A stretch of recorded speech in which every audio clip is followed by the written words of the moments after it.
Dr. Ian Kelly. He's going to be talking on management impacts on pollinators. Ian has over 40 years experience in the agrochemical industry with Bayer and legacy companies, holding a wide variety of technical and regulatory positions relating to assessing and managing the risks and benefits associated with the use of crop protection products. He is currently Director of Regulatory Policy and Issue Management as a Bayer Science Fellow. Originally a native from Scotland, he holds a PhD in biochemistry from Leeds University in the UK and has lived in the US since 1986 and is now a citizen. Ian has been an active leader in industry committees, work groups, and scientific societies to further the use of sound science and sustainable practices in the registration and use of crop protection products. He has presented widely on risk, benefits, and stewardship of crop protection technologies at national and international meetings and expert symposiums. So please welcome Dr. Ian Kelly.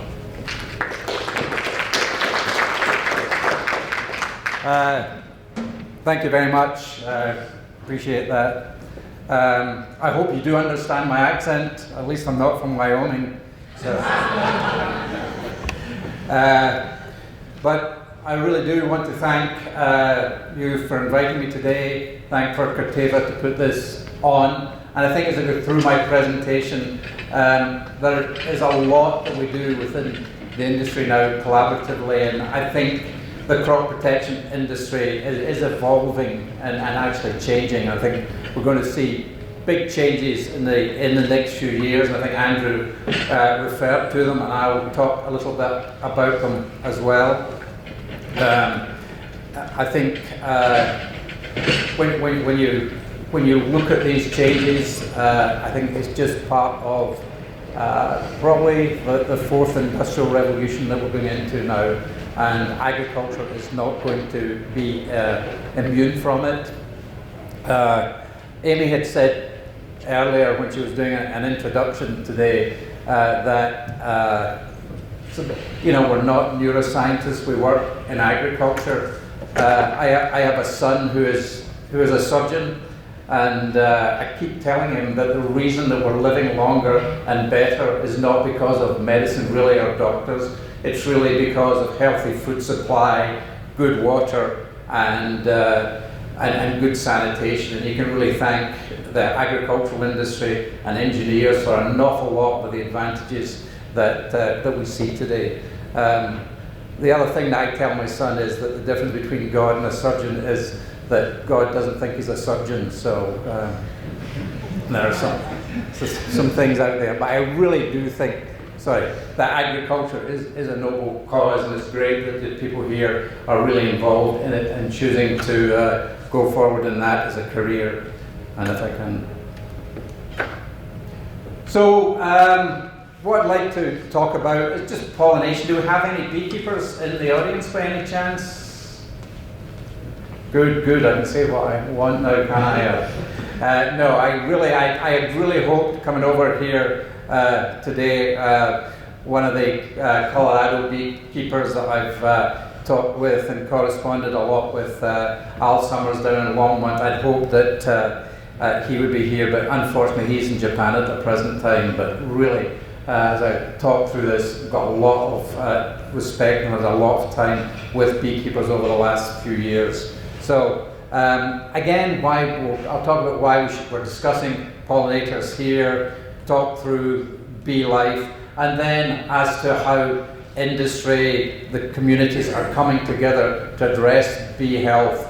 And again, I'll talk a bit about agricultural moving forward, and maybe reflect a few of the comments that Andrew made there as well, in that I think a lot of similarities between things that are happening in academia and being taken up by the crop protection industry. So pollination.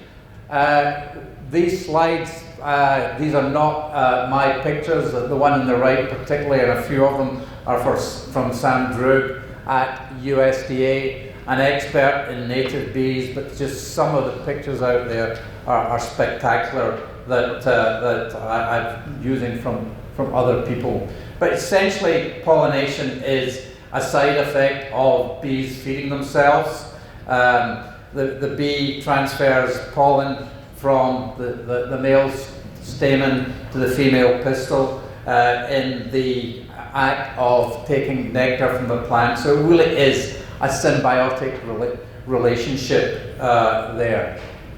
And if you're wondering what the difference between bees and wasps, essentially bees are vegetarian wasps to a large extent, but there is a tremendous variety out there in bees as well, and I'll talk about these as well. But when we're talking about pollination and how it's achieved, wind pollination or self-pollination is what happens with the big staple crops, your wheat, barley, oats, corn, rice, soybean, as was talked about earlier. That is where most of our food calories come from. What pollination deals with, though, to a large extent, are a lot of the fruits, the vegetables, and many of the nuts, many of the things that make our diet a lot more fun to eat and, in fact, a lot more nourishing in many cases. So pollinated crops are really important. Animals, range of animals out there as well that visit plants, not just insects. Animals like primates, marsupials, rodents transfer pollen. Anything that goes to a plant goes to another plant, can transfer pollen, but by far the leading pollinator out, the one that visits the most global crop types, are the bees, which about 90% of the leading crop types are visited by bees. Flies next, and then the other taxa about 6% each. So bees are what we're typically talking about when we talk about pollinators, but others are important. Now, bees are huge. The number of bee species out there are over 20,000. I think I saw a figure of 20,077. No idea the accuracy on that when you get down to it with that range of bee species. And they range all the way from solitary bees, that ground dwelling and maybe make their nests in twigs or even in rock fissures, up to the highest level, the eusocial bee, which really is a major community. You've got community there that has multi-generations, has different castes and allocation of work within it, and typically a queen or the likes that is producing most of the community there. So just an enormous range in bees. 20,000 globally, about 4,000 in the States, and I think around about 400 in Colorado as well. So varies which bees you find where, but enormous diversity within it. When we start to look at managed bees, though, the bees that are used commercially in pollination, we've got things like alkali bee, the megachile, the alfalfa leafcutter bee, which are used out there in alfalfa pollination. Blue orchard bee, people have tried to use these in almonds as well as honeybees. The bumblebee, used commercially a lot in greenhouses, particularly. Osmia, the horn-faced bee, a really good pollinator, but not raised to the same extent as the one at the bottom, the honeybee. I'm going to talk, there are a few different honeybees out there. The two big ones are the western honeybee, the Apis mellifera, and there is also an Asian one, Apis ceranae, which unfortunately we have not, well, it's not that they haven't mixed too well, they have transferred some of the diseases from certainly the Asian one over to the western one, or the eastern one to the western one. But the bee that we do know most about is the honeybee. The Apis mellifera, by far the most studied of all the bees. Lot of talk now about native bees, and we do not know nearly as much, and we do need to know more about these. In the picture there, the red dot there is signifying the queen. You can see the longer abdomen there, the longer body of the queen compared to the other bees round about. And the dot there is put there by the beekeeper to find the queen easily. I've been out there with some beekeepers who they open up a hive, they seem to instantly be able to spot the queen bee in there. I have to say I've looked for hours trying to find that bee, and I just have no capability of doing it. But a good beekeeper opens up a hive, pulls out the frame, it's not there, pulls out the next frame, and there it is. And a tremendous skill when you look at some of the beekeepers that we have out there. So why discuss pollinators when we're talking about these? Why am I here, representative of a crop protection company, talking about bees? And hopefully, given that there is a bit of tension out there between some of the groups, environmental groups, and the crop protection group on food production in general, in many areas, just the fact that the huge acreage of row crops out there, monoculture, lack of diversity, there is certainly some tension there. And I hope when you think about what I say, some of it does obviously come from a perspective of really believing in crop protection and what protection does out there. At the same time, hopefully we are beginning to build common ground there, because I think if we don't do that, then we will not be able to produce the food that we're hoping to produce over the next few years. But certainly around about 2006 particularly, there started to be a huge upsurge in vanishing bees. Where were the bees going? There was protests, particularly in France, perhaps has been the most virulent protests. Time magazine even had bees on its front cover, and certainly neonicotinoids, one of the newer generation of insecticides coming in, are one that have been blamed there. And I have to say, I was just listening to Andrew talk about herbicides coming from natural products. I have gone up with NGOs and panels and said exactly the same thing that they have said. They have gone up and said, look, neonicotinoids come from nicotinoids, really dangerous to people. And I have gone up and said, neonicotinoids come from nicotine. Nicotine is a natural plant insecticide, but we've managed through chemistry to take away the nasty human toxicity properties and come up with a really good insecticide. So I think when you start to look at this, there are two sides in this debate, and it's really one that's essential that we get together on. And the centre piece there with Albert Einstein in it is one of my I don't know if it's my favourite quote here, but it's one where you see very often if you start to Google bees and disappearing honeybees, and it says that if the bee was to disappear from the earth, then man or mankind would disappear within 4 years. There is no evidence that Albert Einstein ever said that, and really, are you going to take the word of a theoretical physicist?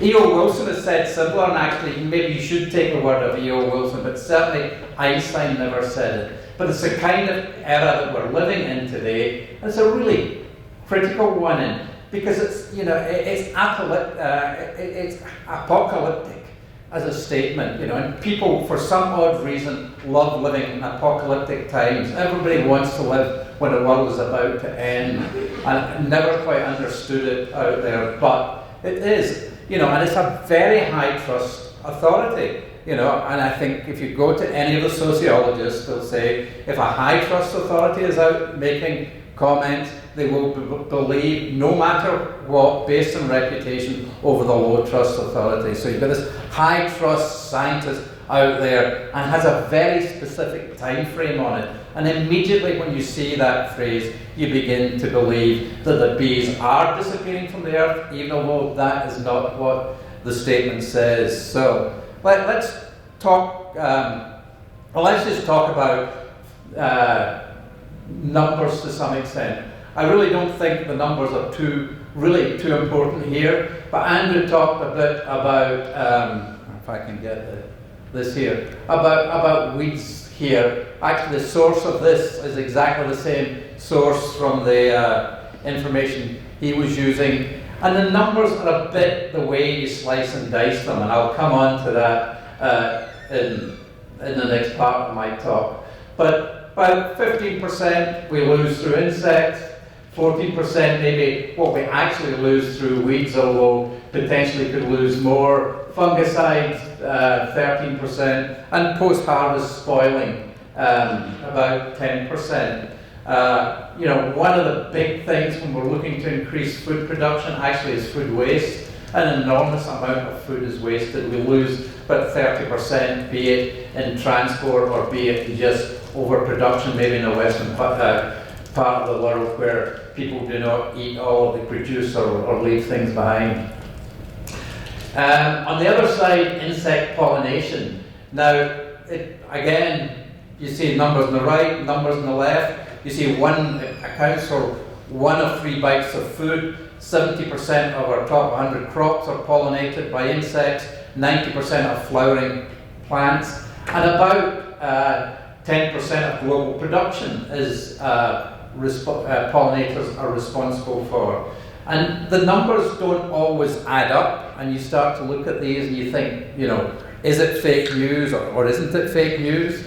I would say actually it depends on how you look at these numbers. By far, most of our calories, as Andrew had said, if I get back to the,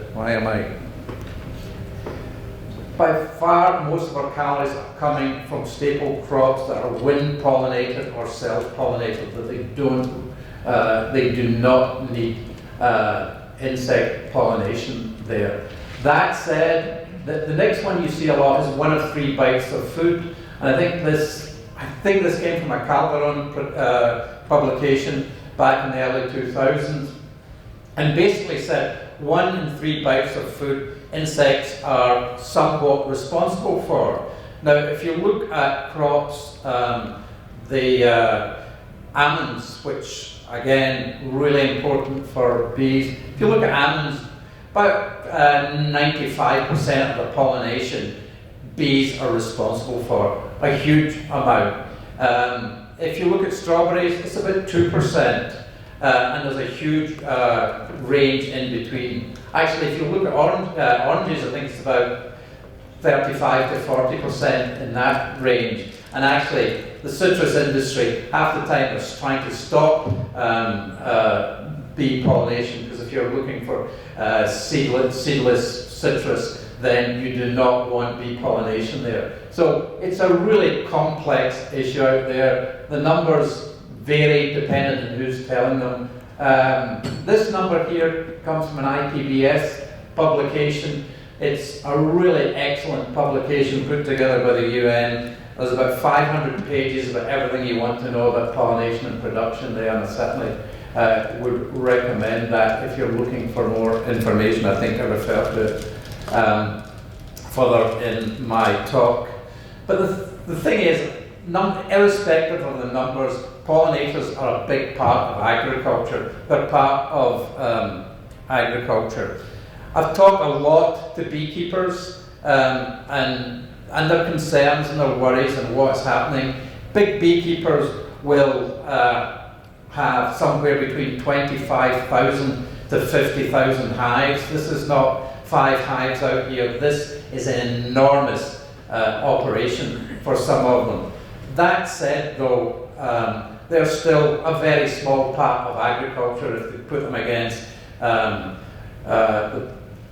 cattle, poultry. They are not by no means the biggest part. They are small, independent businessmen, and they have been having problems. And when you start to talk, a small, independent beekeeper against big companies involved in agriculture, the talk sometimes is lost in there, and we haven't, and I think we've learned a lot from these discussions, that there are different parts of agriculture and how to deal with them. But as I say, irrespective of the numbers out there, bees are important. They're important as a company like ours involved in agriculture, that the people that we sell to often are dependent on bees, so they really do not want us having an effect on their bee population, and that is an ongoing discussion. But let's talk a bit about why the bees are disappearing, or are the bees disappearing? And I'm talking here about honeybees. It's the one we know most about. We can talk about other bees, other species, and what's happening there, and I will touch on it later. But we can talk on these. So if you look at the number, it depends on the time frame that you look at. What is happening to bees. You can cut and slice and dice the numbers to make them say a lot of things. But if you look at, if you look at global number of bees, they've gone up about 65% in the last 50, 60 years or so. If you look at the different continents, the numbers look a bit different. If you look at Europe, if you look at Europe particularly, in the late 80s, the numbers dropped dramatically. Why was that? Partly because of the fall of the Iron Curtain. Beekeepers in the East have been given huge subsidies. A lot of them got out of business when they no longer got these subsidies. Some of the numbers from Europe actually went over to Asia, so the numbers are a bit disrupted there as well. You really have to look closely at the numbers. If you look at North America, the numbers there are overall a fall in this period of about 44%, is it? So there has been a drop in numbers in North America. But, and again, it's looking at the time frame, and this is a tremendous data set. This was put together by Randy Oliver, who is a beekeeper in California, and actually he's pretty much he's a very scientific beekeeper who is pretty much self-taught in that area. He has been a person that will go out there and talk openly about what beekeepers are doing wrong. He'll come out and talk quite openly about what the agricultural industry is doing wrong. He has a website, scientificbeekeeping.com, which is really well worth a read. But he scoured the sources of bee numbers over the years, and he went from about 1899 round out to about 2011. I think this is with bee numbers, and with about 2 to 3 million colony, or 3 million. Sorry, is that 3 million there? 4 million. Yeah, it was about 4 million there, because we're down to about 3.5 million now. We had huge upsurges round about the period of the First World War and the Second World War, when sugar was in short supply. Certainly just after the Second World War, we got a huge upsurge in beekeeping and interest in beekeeping. And with time, these numbers dropped off, sugar came back, beekeepers aged, it was hard to keep bees. Actually, at one point in here, there's a drop attributable to the change in the way the statistics were taken. But the numbers aren't hugely different over this sort of 120 years span. I think you would say the population has gone up dramatically in that time period. I always have to remind myself that the year I was born, the population of the world was about 2.5 billion. It's now about 7.5 billion. It's tripled in that time. So in reality, if we're using the bees the same way, we would have a lot more then. And actually, I mean, I think if you start to look at Southeast Asia, improving diets in other parts of the world, we probably do have a bee deficit around the world at the present time that is problematic. But the numbers, you can say, the bees are actually holding fairly, fairly stable over the last few years. And it again, these are both government numbers. These are the USDA's marketing service. This is the Ag Census number, but you see them kind of dropping off down to about the mid-1990s and actually rising up a bit. And I think this has been the period where worries about actually neonicotinoids has been a big worry from some of the beekeepers. At this period here in 2006, colony collapse disorder started to get coined, and it was a really specific kind of, you still had what looked like a viable hive left with a few bees and a viable queen, and it was believed that all the bees had flown off. I think if you talk to the bee researchers, beekeepers today, colony collapse disorder is not really referenced so much. I think there's a lot of knowledge as what's happening to bees and why it's happening, and sometimes it was, the causes were known. Got really good knowledge from one of our beekeepers where he's seen identical symptoms actually from an organophosphate pesticide use. So sometimes you knew what was happening, and sometimes everybody started just dumping all their problems into the CCD label. But bees have been fairly constant over the last 20 years. Why is that?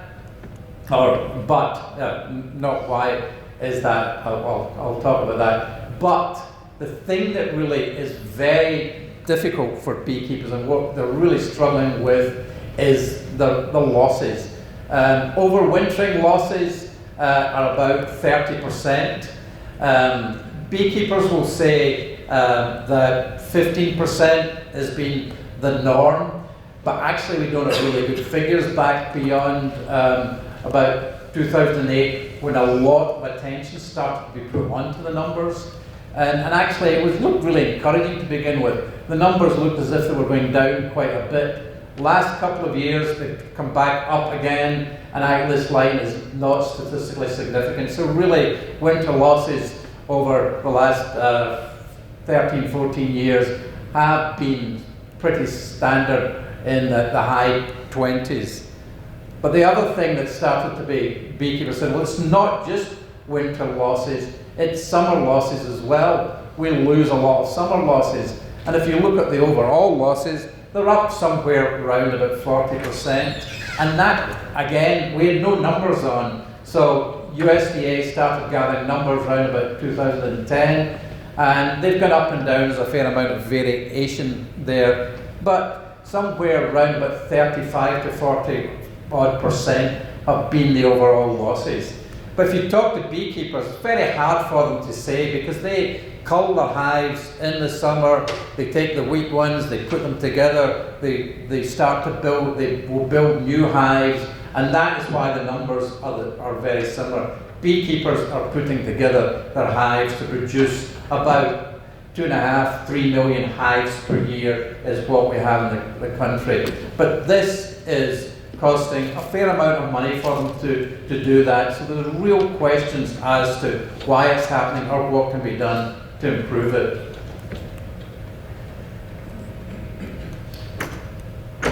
Just briefly, life of a honeybee, so we know what we're dealing with. A hive has a queen, one queen per hive, 300 odd plus drones, males, and predominantly the worker bee, the female, of 30 to 60,000 bees within a hive. Queens emerging are fed royal jelly when they need a new queen, the worker bees will, or the worker bee will feed royal jelly to the queen, which is an enzymatic modified nectar. Queens will emerge in about 16 days, worker bees 21, drones in 24 or thereabouts as they go through the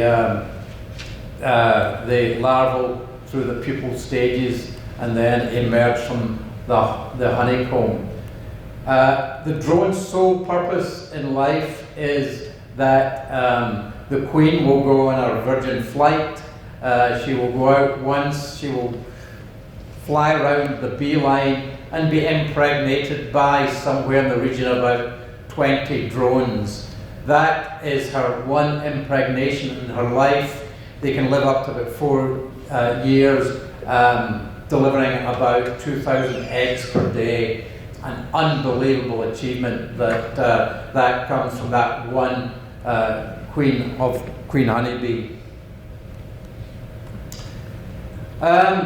This comes from a beekeeper, friend of mine, the slides here, who has been keeping bees for about 50 years, and he'll say that beekeeping up until about the mid-1980s was, he says, relatively simple. He said it's never been simple, but the diseases that we had, things like chalkbrook, a fungal disease, Nosema apis, again a microsporidium, really a fungus, really kind of a dysentery type disease of bees, but treatable. The bees survived it. It wasn't difficult if you could identify it to deal with these diseases. Big one was probably American foul brood, which was a really nasty bacterial disease, sometimes ended in the need to burn hives, and then unintended exposures from chemicals like organophosphates, carbamates, organochlorines, synthetic pyrethroids.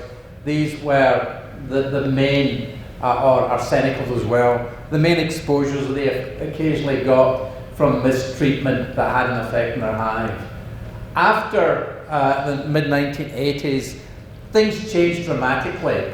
A couple of mite species come in, the tracheal mite,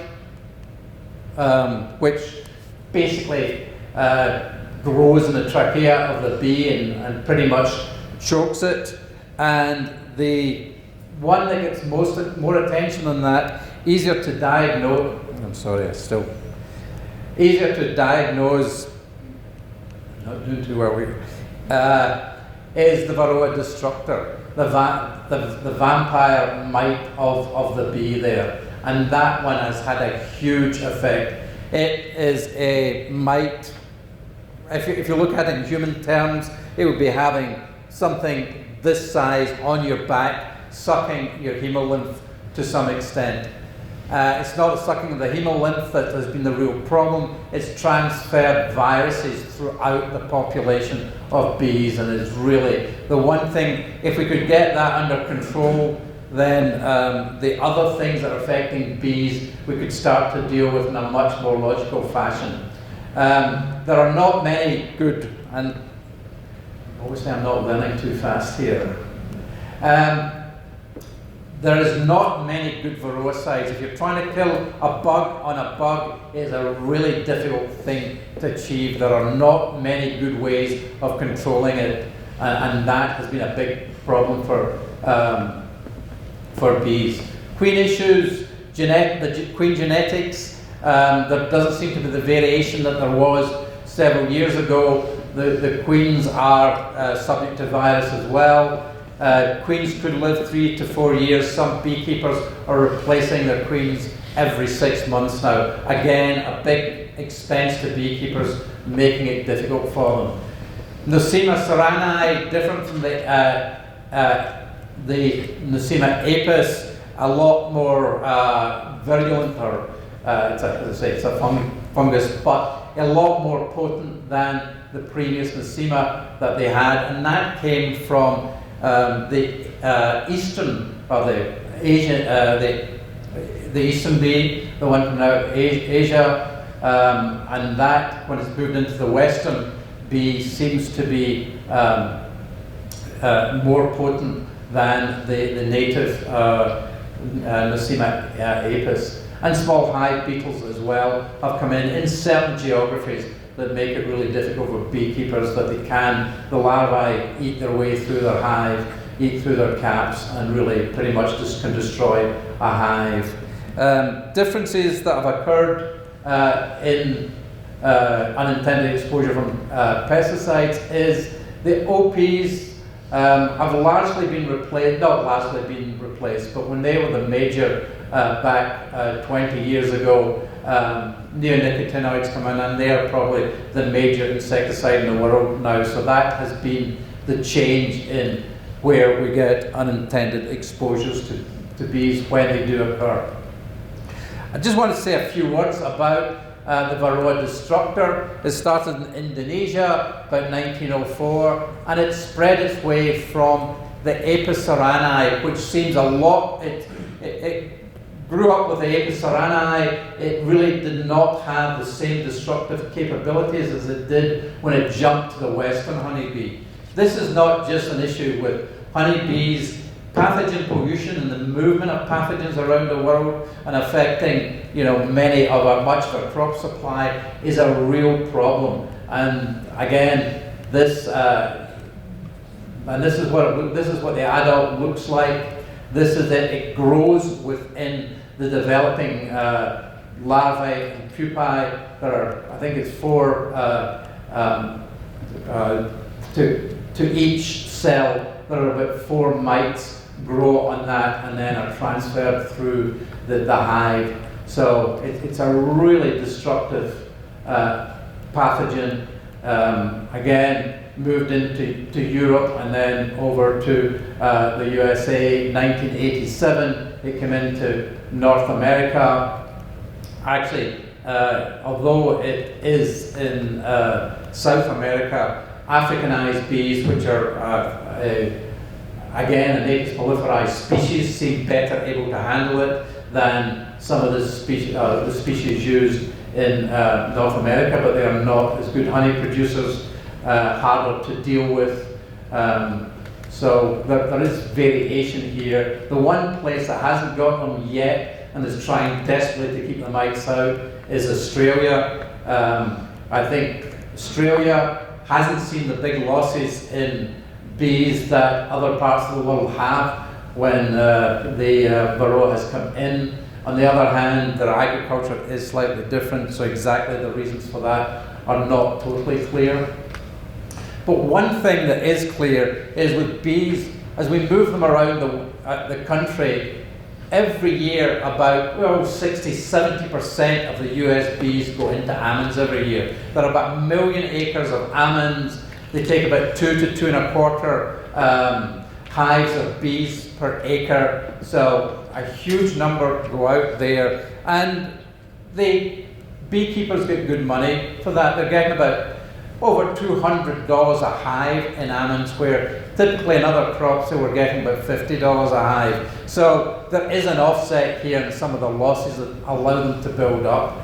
But and this is the Lost Hills area, just outside the almond area. Beekeepers will bring in their bees. This is from one beekeeper who has about 50,000 hives. He'll bring in a truck, drop off 500 bees in different areas, and if you stand in a hill over here, it's surreal. All you can see is white hives for as far as you can look. They will feed them through January with syrup from a tanker, and then they will move them in about mid-February into the almonds for pollination. And you've got a huge amount of mixing of bees, transferring of Varroa, and the capability to actually move other diseases around as well. But it kind of gets worse because no longer, after spring break, after they've been down there for a month, it's about a month, probably mid-February to mid-March, cohabiting. They are moved around the country to pollinate different crops. They'll go up into apples in the Midwest, cranberries up here, melons in different parts of the world, apples up here, and actually down into Florida as well. So these are the migration routes of bees, and they will go through maybe pollinating as many as 6, 7 crops as they move up through the country, and then back down into California the next year. There was a time when bees typically moved up into the Midwest, into the Dakotas, and when they were up there, they basically rested over the summer and got their strength back. That is tending not to happen so much. So there's huge stress in the system here as well from movement from Varroa. But if we look at the challenges of what we're facing here with the honeybee, and what we're learning is clearly the things that have been affecting them, pests and diseases. Forage, as we go to more and more monoculture, we're seeing less forage. We've seen changes in cropping practices, more urbanization, again, less forage for bees overall for very different reasons. Lack of genetic diversity, especially in the queens talked about, and the whole issue around unintended exposure from pesticides as well. So these are the kind of things that we're having to deal with, and if we're going to improve the health of the bees, have to deal with. So addressing bee health, what are the areas that we really need to look at, the areas that we need to address? I'll talk about how we assess whether we're having a new pesticide coming online will have an effect on bees, what we're doing there, how we're stewarding new products and communicating the best ways to deal with them, and what we're doing in the bee health area overall. And one thing that has happened in the last few years, and I think Andrew talked about it as well, is that we really have to start talking broadly as to on issues like this if we're ever going to resolve them. We've got, within agriculture, we've got the producers, we've got agribusiness interests out there, we have consumers, we have beekeepers, and we've got manufacturers of brands. If they're getting bad publicity, then it has a broad effect on what we are doing with these things. The Honeybee Health Coalition has within it all of these areas of the industry and beekeepers talking to one another about what the key issues that should be dealt with are. So we have coalitions out there. This is not the only one, but probably the biggest one that is dealing with the honeybee. How we assess risk. The one with risk, we generally look at, if we are looking at a new agrochemical, we look at, is it potentially toxic, and are the bees exposed to it? If the bees are exposed, are there ways that we can limit that exposure? And it's the basis of risk assessment for all kinds of risk assessment. Once you know what your toxicity is, once you know what your exposure is, do you still have a risk? Can you reduce it? And that is what we are looking at. When we started in this journey, early 2000s, really for bees, we did not do much testing. We checked the lethal dose, and if the lethal 50% died at less than 11 micrograms per bee, then it was considered toxic. A tier 2 test was required. You looked at the residual toxicity, how long did this last in the foliage, and then basically from there we mitigated the exposure by saying either maybe not applying during bloom, applying during the evening when bees weren't active. That was the basic way of dealing with bee toxicity.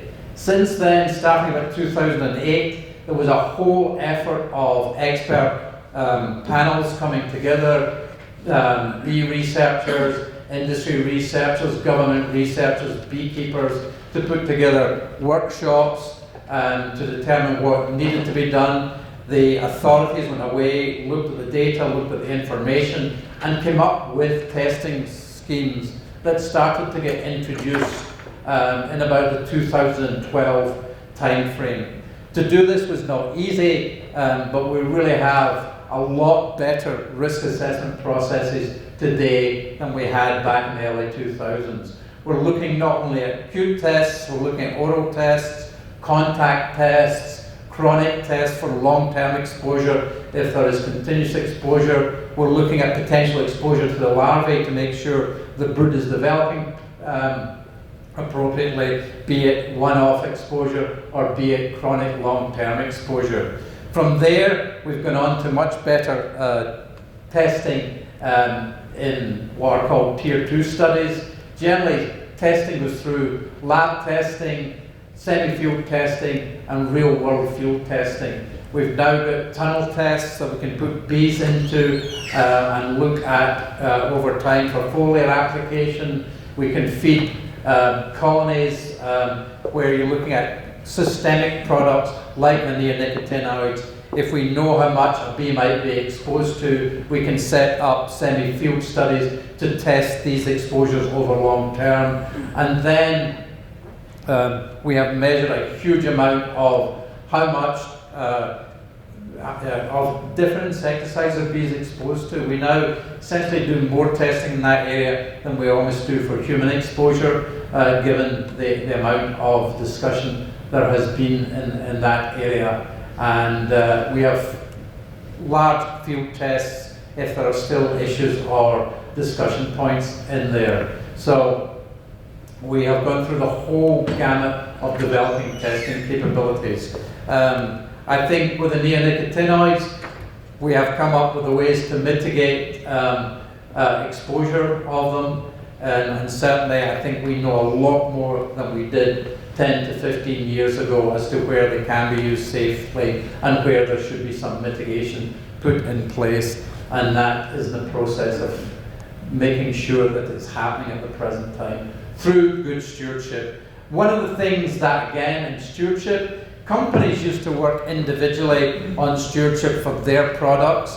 I think we have a few classes of products out there, and they all have similar issues.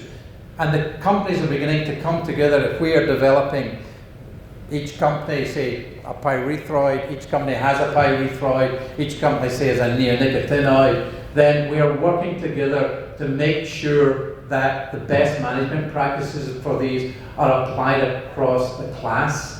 That way, from an education and outreach perspective, we can get much bigger bangs from the buck, much bigger outreach programs with resource material, customers hearing the same message from different companies, and then we can amplify that through the media. And we can use our stakeholders, the growers or the beekeepers, to magnify that message as well if we're talking with one voice. Partnerships like the Honeybee Health Project and Honeybee Health Coalition, BSPM, another big group that is dealing with it, that help get messages out there on how to use products appropriately around bees or not around bees, as the case may be. And finally, how do you get better pollinator forage and habitat? It has been a big issue to make sure, as we're seeing forage disappear in some areas, that we start to generate more of it. I'm not going to go through exactly what these pollinator protection checklists are, but we've got specific lists. We have got brochures put out by different organizations dependent on the type of stakeholders or people they are trying to reach. We have, this is a cures one put together by the major neonic manufacturers. We have one by ASTA, the American Seed Treatment Association's put one out. We've got ones for lawns, golf courses, sports turf, ornamentals. If you're treating ornamentals, what should you do? And for pest control, for use around structural areas where you're looking at destructive bees, destructive insects such as termites, say, within your house. So no end of information is out there being amplified in many areas. The other thing that is happening is that the government is looking. There was a pollinator initiative put together under the Obama administration, and money out there for programs that have said to growers, look, if you put marginal land where you're really not getting a lot of return for your efforts in growing crops into growing natural habitat for bees and other pollinators, then there is funding that can go to the beekeeper, go to the grower to assist in bee forage. And that, I've certainly talked to a lot of growers there that are really looking seriously at that, looking at putting some of their marginal land into habitat, and really coming out without any real financial problems around our financial detriment. So there is money there. There is money to put large areas into pollinator habitat as well. So there are several government programs out there encouraging habitat actually throughout the country. Many different programs ongoing. Bee health and how can we improve bee health? As I said before, crop protection industry really interested in this, partly because it affects our customers, partly because we need bees to produce our hybrid seeds, and we use an awful lot of bees in the pollination of these. Also, it's the right thing to do. Integrated pest management, bee habitat, ag policies, targeted research, collaboration and partnerships. Things that I've talked about, these are the things that I just wanted to say a few words, which as a company we are doing, other companies are doing similar things, but we have a Healthy Hives initiative ongoing. We brought together researchers from different areas. We've got the bee researcher here, we've got Randy there with 25,000 hives, we've got state apiarists there, we've got the Cotton Council there. We brought together an expert committee to say, hey, we're willing to put money into this, where should that money go? And what will help beekeepers the most? It's been over $1 million project over the last 5 years, looking at the economics. I think some beekeepers put a lot of effort into managing their diseases and things, others don't. I think it's a kind of risk-benefit from their perspective as to how they can best maximize their profits by losing more bees but not putting in such intensive care in there, helping to come up with programs that maximize their profits. We've really put an awful lot of effort into coming up with sentinel hives that beekeepers can automate and look at from a distance as to how their hives are doing and when they may need to treat them. Better traits for resistance to pests and diseases. Andrew talked about the bug is always changing, so hopefully we can change the bees to some extent to be stronger and getting best management practice information out there. So we've funded 11 projects to date. We've also had a big Feed a Bee program to raise the awareness of better habitat. We've worked on cover crops, which can be a really good source of bee habitat. Fence rows, open land. One of the big ones is in rights of way, work with electrical companies, with departments of environment along roadways to put in more bee habitat there as well. We've now hit every state with, I think we reckon we've put about 3 billion wildflowers in there. It sounds an awful lot. Bees have to visit about 2 million flowers to produce a pound of honey. So when you do the math, it's nowhere near as many as you think. But it does raise awareness of it, and we've seen a lot of other groups and things moving in there. So I think raising awareness is more important. If you look at the absolute numbers there, certainly not as impressive as they would look there, but certainly important programs. I think Andrew did a really good job of talking through where the industry is going and where pest management is going. One of the big things I would like to say, these came from IBM recently, that 90% of the world's data was created in the last 2 years. It's staggering. How you measure that can vary, and what you take as data is not always was data, but it's enormous that's going out there. So we really are seeing huge changes, and agriculture is not immune from this.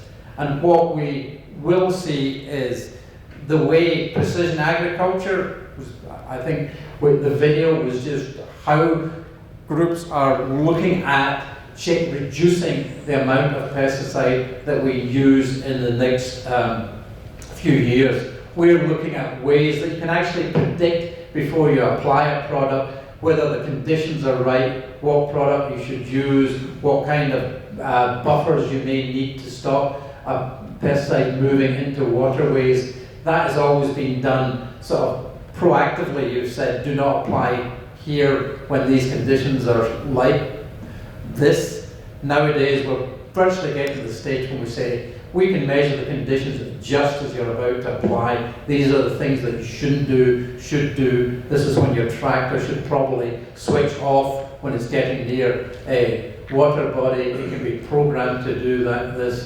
There are staggering changes going to happen in the next 10 years. So we're going we'll hear about some of these, I'm sure, through the days. Robotics was mentioned, new players coming in, hydroponic farming, urban farming, biologicals being used, biostimulants being used rather than pesticides to help establish stands, help the plant to take up the nutrients there better. We can use that through different biologicals and precision agriculture. This is what the face of agriculture is going to look like. As a company, again, we have been out there saying safety information has not always been available. It's all now being made available on the web. We have the capability to do that. If you want to see what we base our safety assessments on, you can go on to our site and find these. The other thing we've said within the last month is that by 2030, we're going to reduce the amount of pesticide or the environmental impact of the pesticide we use by 30%. We believe that's an easily achievable target. It may well be more than that because of some of the changes you're seeing within the industry. So just to sum up, hopefully I've given you an overview of pollinators and what has happened over the last 15 to 20 years, really, as our use of pollinators has been changing. I've talked about the honeybee, a lot of concern about native bees. We don't know as much about native bees, and it's not really about native bees, it's about overall biodiversity and how we manage biodiversity in the long term. How do we reduce environmental impacts? I believe that technology is going to have a huge part of that. Bringing people together and talking about the issue and trying to resolve them would be a tremendous boon. There are some areas, certainly with the NGOs and industry, the discussions are beginning to become a lot more fruitful rather than antagonistic the way they used to be. Still a long way to go, but I think the future of agriculture will be very different 10 years from now than it is today. And you can certainly find, we have a website out there with that information. You go on and Google bees, there's no end of information that you can find in there for pollinators overall. But with that, I'd like to thank you, and if there are any questions, be happy. If I get a few minutes, I'd like to take some questions. Thank you.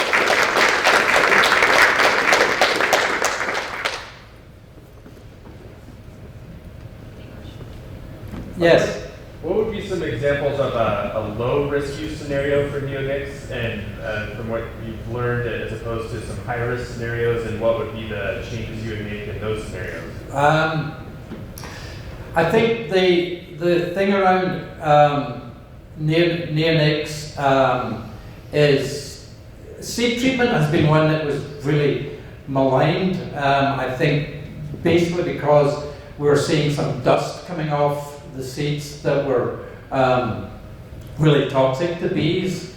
I think we've improved the coatings there. The planting equipment is being changed by the manufacturers at the present time. And actually, if we look at the numbers and the incidents we're getting, I think that can actually be quite a safe way to use neonics. Around applications to say citrus trees, I think if you treat too close to bloom, you have problems that probably, if we can, move back a bit further from in that application timing, so changing the timings as to when trees are treated certainly will help, and I think we believe we can do that without changing the need that citrus growers have to control citrus psyllid and the likes. Certainly some products you don't treat during bloom. Some products, pyrethroids, if you treat in the evenings, you are not seeing anything like the same issues as if you treat during the day, which is really a high risk scenario. So timing, methods of application, improved equipment, they're all being introduced and all being promoted through many of the areas that we've got working today. Yes? Are there any areas in the pollinator safety testing that you think could be improved, or do you see pitfalls with the methodology?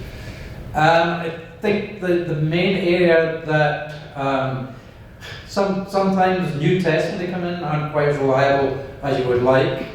We've been doing ring testing with the tests that are mentioned up there, and they do improve with time. We've seen that with all the testing that we've put in place. The areas that we're kind of focusing on is, does the testing take adequate account of native bees?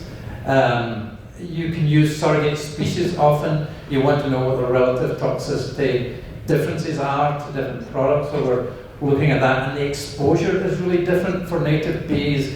If you're ground nesting compared to a honeybee, they can fly up to 5 miles. Some of the native bees will only fly a few hundred yards, so the exposure is very different. So exactly how good that representation is one that we're certainly working a lot with, or when I say we, I would say the whole community is working with, are we adequately protecting other species of bees? And I think that feeds into the whole biodiversity issue. Is there any push to make it an insurable agricultural commodity? Sorry? Is there any push to make bees an insurable agricultural commodity?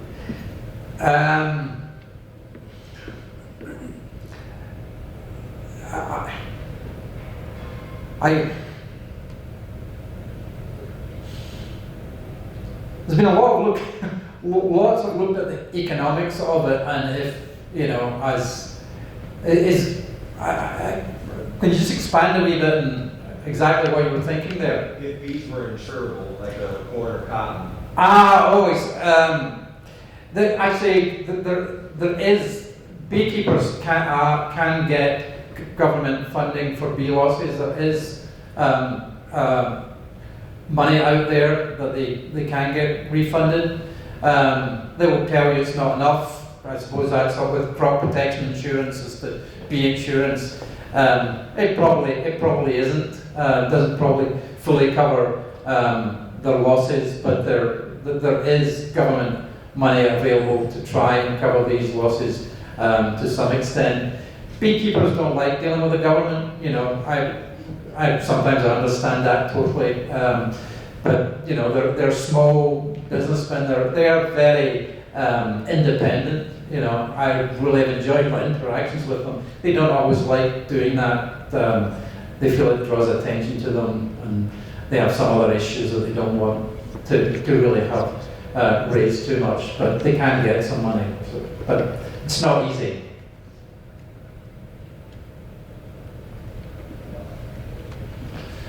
Thank you very much. Thank you.